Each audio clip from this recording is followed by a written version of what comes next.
All right, for geometry today, we are doing lesson 3.2, proving lines parallel. All right, so figuring out how to prove lines are parallel. So first up, we have the converse of the corresponding angle postulate. It says if two lines are cut by a transversal, so corresponding angles are congruent, then the lines are parallel. So we've got an if-then statement. This is what I kind of like about these to actually see it. So if angle 5 is congruent to angle 7, then line A is parallel to line B. That is what that is saying. So if these two lines, or these two angles, okay, so corresponding angles are congruent, then the lines are parallel. That's what we really need to know. If corresponding angles are congruent, then the lines are parallel, is how we would prove it. Then we have a parallel postulate. Okay, so given a line and a point not on the line, so that's what we have. We have a line L and our point P down here not on the line. There is exactly one line passing through the point that is parallel to the given line. So I can only draw one line through here, through this point that would be parallel. If I drew any other lines, they'd be oblique, right? They might be intersecting or something else. They might be perpendicular, but only one is parallel, is what it's saying. Okay. Example 1 says find the value of x that makes lines A and B parallel. All right, awesome. Okay, so the value of x. Well, we just talked about that appear in the converse of the corresponding angle postulate. If corresponding angles are congruent, then the lines are parallel. So the way we make lines A and B parallel is that these angles have to be congruent. If they're congruent, then they're equal. Okay, so in order to do that, so let's see. So we're going to say if angle, oh, it doesn't have it. Let's call it angle 1 and angle 2. All right, so if angle 1 and angle 2 are congruent, then A is parallel to B. All right, so we must think about that. So let's set them equal. All right, so angle 1 is 6x minus 8 has to equal 4x plus 17. Right? In order for them to be congruent, or for the, in order for them to be parallel, A and B to be parallel, these two have to be congruent or equal. All right, so let's solve it. Let's add 8 to both sides. Then we'd have 6x equals 4x plus 25. Subtract 4x. 6x minus 4x is 2x equals 25. All right, divide by 2. And x equals 12.5. It's a little squished in there, 12.5. So find the value of x that makes lines A and B parallel. So x would be, I'm going to write that again, x equals 12.5. Degrees, by the way. It would have to be degrees. Put that unit on there. All right. Perfect. Let's look at a few more theorems and rules and all the goodies. Okay, so we have 3 more rules or theorems here. The converse of the alternate interior angle theorem. Okay, if two lines are cut by a transversal, so alternate interior angles are congruent. So here we go. You might underline this or highlight it. So if alternate exterior angles are congruent, then the lines are parallel. So alternate exterior means they're on the outside of the transversal and they alternate sides. One's on the right, one is on the left. Okay, So if those are congruent, then A and B are parallel. And there's that little statement there too to help you. Then we have the converse of the alternate interior angle theorem. If two lines are cut by a transversal, so alternate interior angles are congruent, then the lines are parallel. So alternate interior. So this time the angles are interior of the parallel lines, but they also alternate sides again. So one's on the left and one's on the right. Remember in the one above, they were exterior, alternate exterior, so they were outside or exterior of the parallel lines. Now we have the converse of the consecutive interior angle theorem. Kind of a tongue twister tonight for me. If two lines are cut by a transversal so that, here's the key, consecutive interior angles are supplementary, that's different.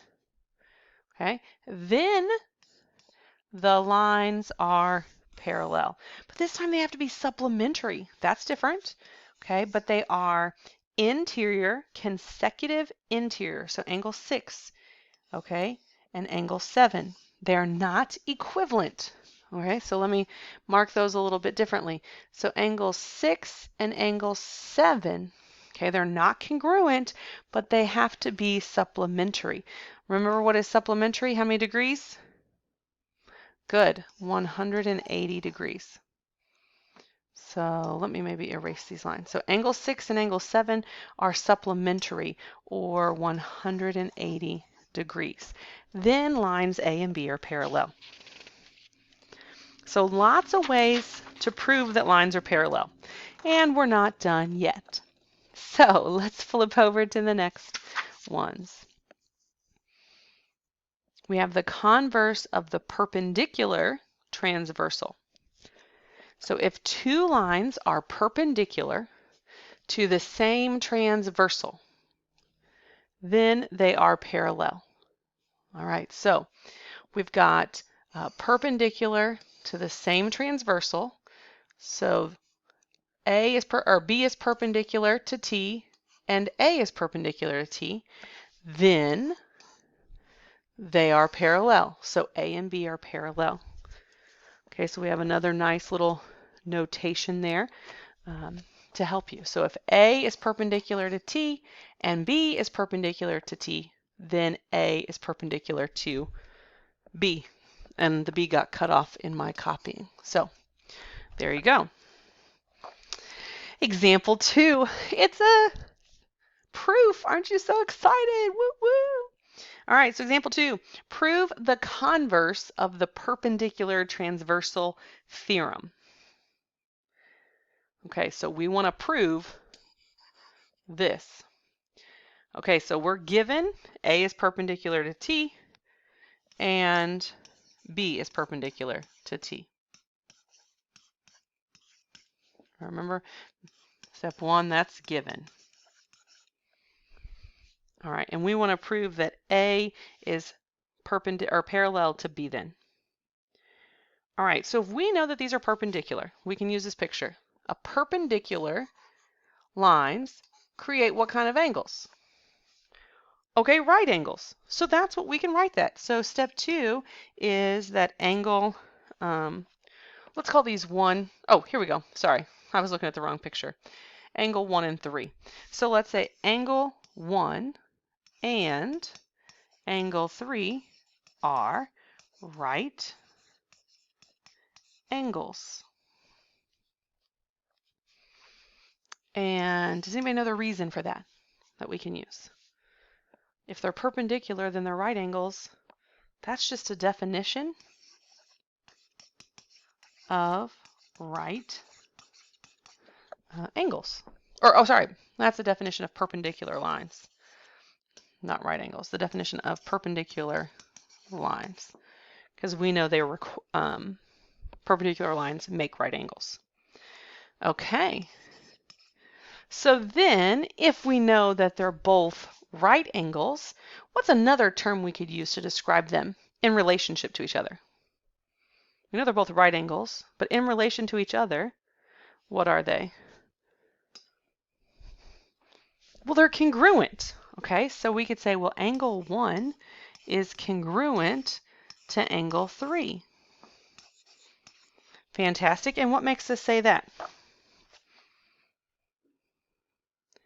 You don't actually, like in this one, you don't always have to like write a theorem, but if you know that it's true, like here, we could say all right, so I'm going to put an R, capital R with a circle around it. All right angles, we talked about, are congruent. And that's something you know, right? If they're right angles, they're 90 degrees, then they're all congruent. Like you can make a statement like that as well if you can't always remember the theorem or the definition. Okay, and then 4, so if we know that those are congruent, their measures are equal, then we can say, well, hey, line A has to be parallel to line B.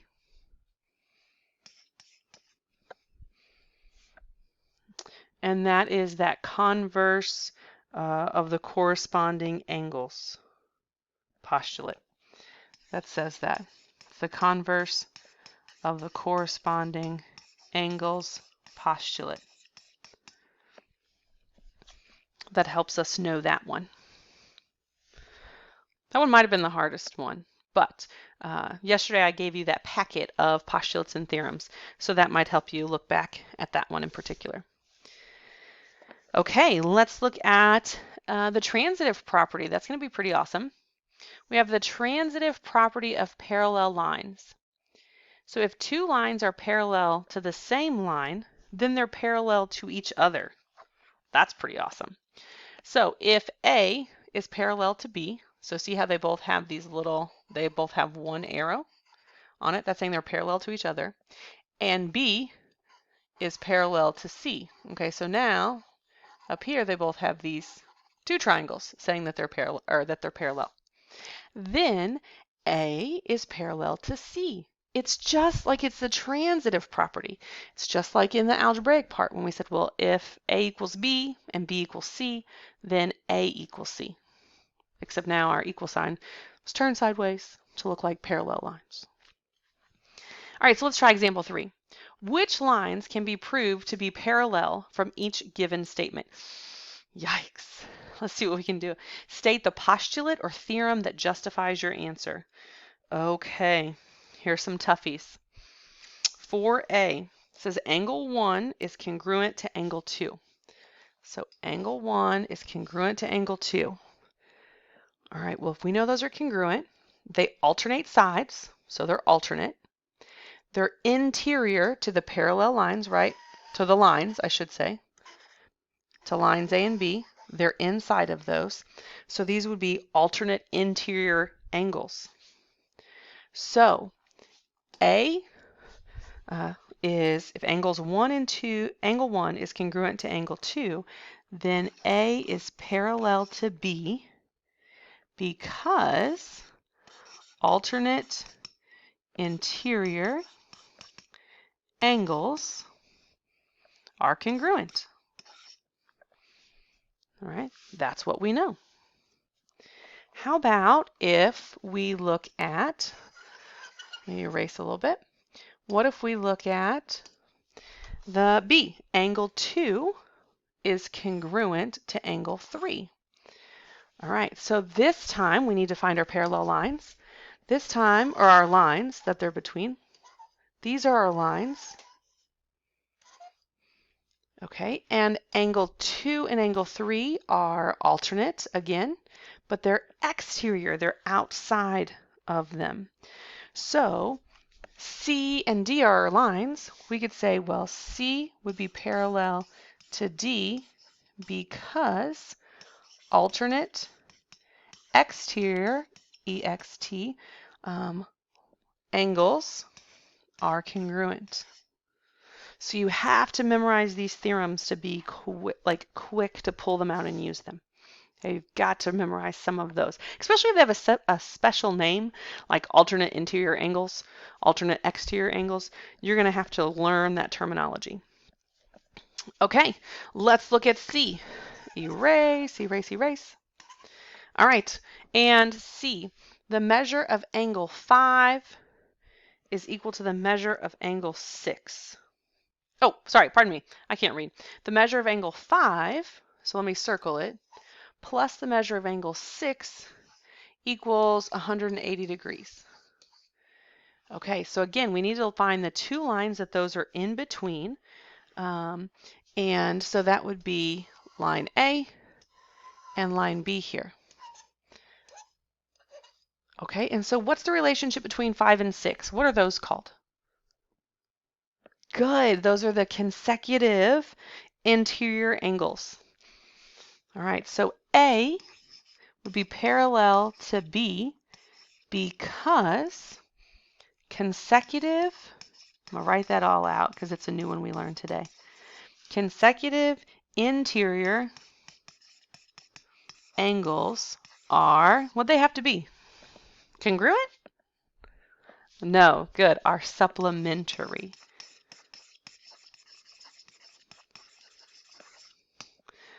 Okay, so A is parallel to B because the consecutive interior angles are supplementary.